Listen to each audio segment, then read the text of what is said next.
એક સર્ટી હોસ્પિટલ જે છે એમાં એક ભૂપેન્દ્રસિંહ ગોયલ જે રહેવાસી આપણા ખડકડીના છે, ખડકડી ગામ આપનો વર્તેજ પોલીસ સ્ટેશનને હાથમાં આવે છે, એની સર્ટી હોસ્પિટલમાં છે. લગભગ બપોર પછી એની ડેથ થઈ ગઈ.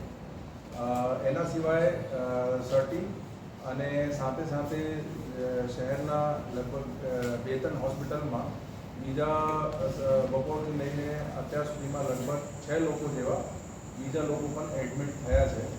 આ લોકોની જે હાલ તબિયત જે છે એની સારવાર ચાલે છે અને આ લોકોની જે અમે તપાસ કરતા એક કોમન એક જે થીમ આવી છે કે આ લોકોમાંથી મોટા ભાગે જે છે લોકો રોયલ સ્ટેગની ડુપ્લિકેટ જે બોટલ હોય છે એ લોકો એનું સેવન કર્યું છે અને એનાથી જે છે એની આ લોકોની તબિયત જે છે લથડી ગઈ છે. તો એમાં કીધું એક અત્યાર સુધીમાં ડેથ છે અને બીજા લગભગ 5 થી 6 લોકો જે છે અલગ અલગ હોસ્પિટલમાં અત્યારે સારવાર હેઠળ છે. આ લોકોની જ્યારે અમને અમુકની જે ભાનમાં હતા જેને પૂછપરછ કરી અને ઓવરઓલ જે અમારી ટેકનિકલ અને હ્યુમન સોર્સના આધારે અમે પછી અમારી LCB SOG અને સ્થાનિક પોલીસનો અલગ અલગ ટીમો લગાડીને જે આ પર્ટિક્યુલર રોયલ સ્ટેગની જે ડુપ્લિકેટ બોટલ જે અલગ અલગ જગ્યા જે એને વેચ્યું છે આ બુટલેગરને અમે ઉપાડવાનું સ્ટાર્ટ કર્યું અને અત્યાર સુધીમાં લગભગ 4 જેવા બુટલેગર જે છે એ એમાં ડિટેન થઈ ગયા છે અને આગળની કાયદેસર કાર્યવાહી પણ ચાલે છે. અને આ લોકોથી જે છે ઘણા બધા જે એનો મટીરિયલ જે છે આ જે રોયલ સ્ટેગના જે બોટલો છે એ પણ જે છે રિકવર થયા છે અને જે બીજા બુટલેગરોને જેને આપ્યું છે અને એનો પકડવાની પણ પ્રયાસ ચાલુ છે અને એનાથી પણ જે છે રિકવરી કરવાની સ્ટાર્ટ ચાલુ છે. સાથે સાથે અમે બીજી એક પ્રયાસ એવું પણ કર્યું છે કે એ લોકોએ જે છૂટક જેને પણ વેચ્યું હોય આ બોટલ અને અમે ટ્રેસ કરીને ભલે એની અત્યારે અમુકની તબિયત સારી પણ છે તો પણ અમે એકવાર સારવાર જે છે નિષ્ણાંત ડૉક્ટરને જે આગેવાની હેઠળ એની સારવાર અમે કરાવી રહ્યા છે અને કોન્ટેક્ટ કરીને આગળથી. અને સાથે સાથે જે છે એક એની બધું સાયન્ટિફિક તપાસ માટે અમે FSLને પણ કોન્ટેક્ટ કર્યું છે. FSL પણ જે છે જે બધું બાયોલોજિકલ અને જે પ્રોહિબિશનના બધા સેમ્પલ લઈને ને તાત્કાલિક જે છે FSLના પણ એની અમે તપાસ કરાવશું. અને બીજા એનો મોટા ભાગે જે ઇન્ફ્લુઅન્સ છે એ વર્તેજ પોલીસ સ્ટેશન અને અમુક વિસ્તારો સિટીના છે એમાં. અને મોટા ભાગે મારા બધાને અનુરોધ છે કે આ ખાસ કરીને લોકો જે સેવન કરે છે રોયલ સ્ટેગ એ અત્યારે જે અમારે જે ધ્યાન ઉપર છે એમાં ઘણા બધા ડુપ્લિકેટ છે અને એમાં એના કારણે આ બધાની જે તબિયત લથડી છે. તો મારા બધાને આગ્રહ છે કે એને અવોઇડ કરે અને કોઈ પણ એની માહિતી હોય લોકલ પોલીસને કોન્ટેક્ટ કરીને એને કોનાથી એ બધું આપ્યું છે એ અમે આપે તો એના પર અમે બધું તપાસ કરશું. અને કોઈએ બાયચાન્સ સેવન કર્યું છે, કોઈને બાયચાન્સ અમારાથી રહી ગયો હોય કે અમે કોન્ટેક્ટ અમારા લેવલે નથી થયું અને થોડું પણ ડાઉટ હોય તો તાત્કાલિક જે છે એ લોકો આપણા નિયરેસ્ટ જે હોસ્પિટલ છે અહીંયા એ લોકો જે છે સારવાર માટે ભરતી થાય અને એની સારવાર કરવામાં આવશે વ્યવસ્થિત. અગર સમયસર લોકો જે છે ડૉક્ટરની એક્સપર્ટ એડવાઇસ લઈ લે અને ભરતી થાય અને એ લોકો જે પછી સારવાર જે આપે છે એને પ્રોપરલી કરવામાં આવે તો એમાં લોકોની ઘણી બધી એવા પણ લોકો છે જેની સિચ્યુએશન અત્યારે હાલ સ્ટેબલ છે. સાહેબ, મૃતક વ્યક્તિ છે તે ક્યાંના છે અને તેમની સાથે કેટલા લોકોએ સેવન કર્યું હતું? મૃતક વ્યક્તિ જે છે ભૂપેન્દ્રસિંહ ગોયલ એ ખરકડી ગામના છે. એના જોડે બીજા 2 લોકો હતા જેને એના જોડે એ લોકોએ બધા મળીને સેવન કર્યું હતું. એમાં એકની હાલ સિચ્યુએશન સારી છે અને એક જે છે હોસ્પિટલમાં ભરતી છે એની પણ સિચ્યુએશન સ્ટેબલ છે. એટલે નરેન્દ્રસિંહ યાદવ નામના વ્યક્તિ છે તેમનું પણ મૃત્યુ થયું છે તે પ્રકારની માહિતી મળી રહી છે. બટ એની અત્યારે હાલ અમારા પાસે એની કોઈ વિગત નથી અને એની કોઈ એવા ઓન પેપર અમારા પાસે કોઈ એવી જે છે રિપોર્ટિંગ નથી થઈ. સર, 4 બુટલેગર પકડવામાં આવ્યા છે, તેના નામ શું છે અને કયા વિસ્તારમાં?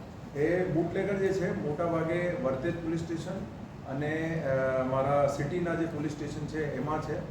એમાં જે મેઇન બુટલેગર છે એને અમે જે મેઇન અહીંયા જિલ્લામાં જેને અલગ અલગ લોકોને સપ્લાય કર્યા એને અમે ડિટેન કરી લીધા છે અને આગળ જે છે જેને જેને આપ્યું છે એને પણ અમે ડિટેન કરવાની પ્રોસેસ મતલબ એમાં 3 ડિટેન થઈ ગયા છે, બીજા પણ છે એને ડિટેન કરવા માટે એને શોધવા માટે પણ પ્રયાસ ચાલુ છે.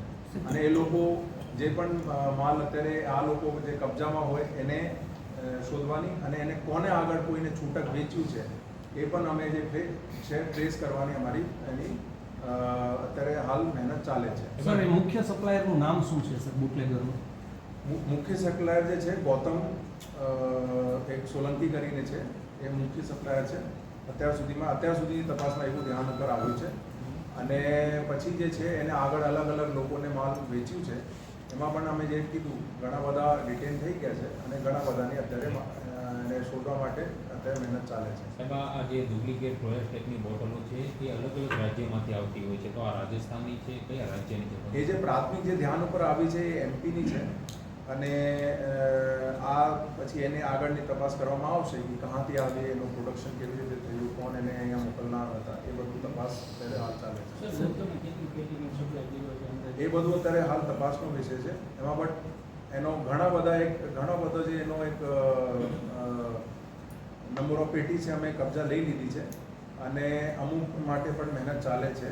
અને બટ એમાં એવું છે કે જેને સેવન કર્યું છે, અમારે બધાને એક જ અનુરોધ છે, અગર એવા કોઈ છેલ્લા 2-3 દિવસમાં એને ખાસ કરીને એના સેવન કર્યું હોય તો ખાસ એ લોકો તાત્કાલિક જે છે એક્સપર્ટ ડૉક્ટરના સુપરવિઝન હેઠળ એની સારવાર લે. સર, આ ગૌતમ છે તેને ટ્રેસ આપણે કેવી રીતે કર્યો કે આ માલ તેનો જ છે સર? એ અમારા હ્યુમન સોર્સ અને ટેકનિકલ ઇન્ટેલિજન્સના આધારે અને પછી જે એમાં જે ભાનમાં હતા એની પૂછપરછના આધારે અમે બધાને બેક ટ્રેસ કર્યું, એના આધારે અમે એની માહિતી મળી. સાહેબ, કોઈ જવાબદાર જે હોય અધિકારી કે જે તમે વિસ્તાર કીધો તો અત્યારે એના જે માટે અમારા પ્રાયોરિટી છે પગલાં કે જેટલા લોકો અત્યારે જેને એનું સેવન કર્યું છે એને તાત્કાલિક સારવાર મળે અને જેમની સારવાર ચાલે છે એને બેસ્ટમાં બેસ્ટ પોસિબલ કેર મળી શકે જે છે. એને બધાને અમારે ભગવાનને એક જ પ્રાર્થના છે કે બધાની જાન બચી જાય, એ અમારી પ્રાયોરિટી છે. બીજા બધા છે એની અમે તપાસ કરશું. ખાસ કરીને ડુપ્લિકેટ દારૂમાં સ્પિરિટની માત્રા વધારે આવતી હોય છે, તો માત્ર રોયલ સ્ટેક જ છે કે પછી અન્ય એ વિસ્કી મોટા છે? એ જે અત્યાર સુધીમાં જે કોમન એક વસ્તુ આવે છે રોયલ સ્ટેક છે, એની પછી અમે FSL તપાસ કરાવશું.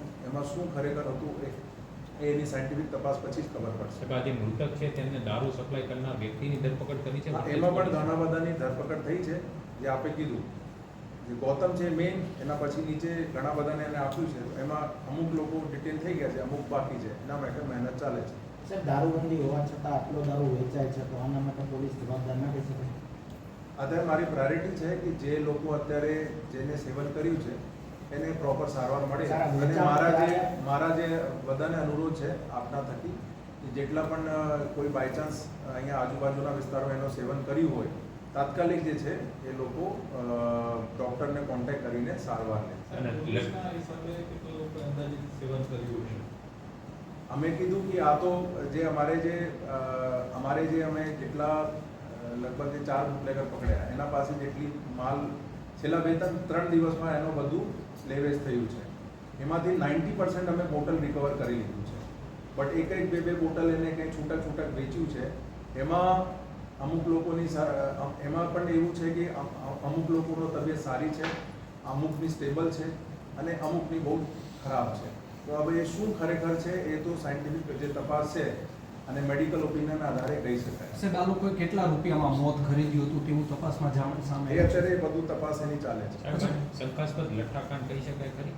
અત્યારે જે સાયન્ટિફિક તપાસ જ્યારે થશે, જે બોટલ મળ્યા છે એની જ્યારે સાયન્ટિફિક તપાસ થશે પછી જ કહી શકાય કે એમાં ખરેખર શું મટીરિયલ મિક્સ કરવામાં આવેલ છે. સર, બીજો જે શંકાસ્પદ છે નરેન્દ્રસિંહ યાદવ છે તેનું પોસ્ટમોર્ટમ માટે હજી નથી કરવામાં આવ્યું, તો તેનું અમે જે છે પરિવાર એનો અત્યારે જે ફેક્ટ છે અમે પણ બધું ખબર નથી કે પરિવારે કોન્ટેક્ટ કર્યો હોય, પરિવારને રિપોર્ટ કરવું પડે છે, પછી આ બધું પીએમ થાય છે. એમાં શું થયું છે એ અમે તપાસ. સર, અત્યારે એવી વાત છે સરકારી ક્વાર્ટરમાંથી 3 બોટલ ઇંગ્લિશ દારૂ પકડવામાં 3 પેટી પકડવામાં આવી છે, તેમાં કોઈ છે કર્મચારી છે? એ બધું મારા ધ્યાન ઉપર નથી. અત્યારે જે મારી પ્રાયોરિટી છે કે જે એટલા બુટલેગર છે અમે આમ તો અત્યારે ઘણી બધી રેડ બીજી પણ કરાવી છે, પણ મેઇન ફોકસ આ જે બ્રાન્ડ પકડ્યું છે એના ઉપર અમારું વધારે ફોકસ. સર, મારો અંતિમ સવાલ છે સાહેબ, બનાવ બન્યા બાદ ભાવનગર જિલ્લામાં કેટલી જગ્યાએ રેડ કરવામાં આવી છે અને કેટલા લોકોને ડિટેન કરવામાં આવ્યા છે આખા અમે જિલ્લામાં? કીધું આપને આ પર્ટિક્યુલર જે માલ જે બધા ચેઇનમાં લોકો ઇન્વોલ્વ છે એમાં અમે કીધું 4 થી 5 લોકો અમે ડિટેન કર્યા છે. બીજા માટે મહેનત ચાલે છે. પછી એના સિવાય પણ એના ઉપરાંત પણ અમે કેસીસ કર્યા છે અને એમાં પણ બુટલેગર ઉપર કેસ કર્યું છે અને એને પકડ્યું છે, માલ સીઝ કર્યું છે. એટલે હાલ અમારી પ્રાયોરિટી જે છે આ પર્ટિક્યુલર જે ડુપ્લિકેટ જે બ્રાન્ડ છે રોયલ સ્ટેગની એને કોને કોને વેચ્યું છે એના ઉપર વધારે છે. એને પકડીને અમે કાયદેકીય એના વિરુદ્ધ જે છે બધા કડકમાં કડક પગલાં લેવા માટે અમે પ્રયાસ કરશું. સર, સર, થોડા ગૌતમ સમય સોલંકી છે એ ઝડપાયો છે તો તેની પાસેથી કેટલો માલ તેને મંગાવ્યો છે, લાવ્યો છે એ બધું તપાસ અત્યારે ચાલે છે. પણ અમે જે કીધું એને જે આગળ જેને વેચ્યું છે એની જ્યારે અમે આ લોકોને અમે ડિટેન કરીને એને પૂછપરછ કરી આમાંથી 90% જે માલ છે એ લોકો પાસેથી કબજા થઈ આશરે ગયા. કેટલો છે 90% તમે કહો છો? એ બટ તપાસનો વિષય છે. અમે અત્યારે શું છે બીજા બુકલેગરથી પણ અત્યારે તપાસ ચાલે છે. એટલા માટે અમે બધું ઘણી બધી માહિતી શેર નથી કરી શકતા. Okay sir. ઓકે.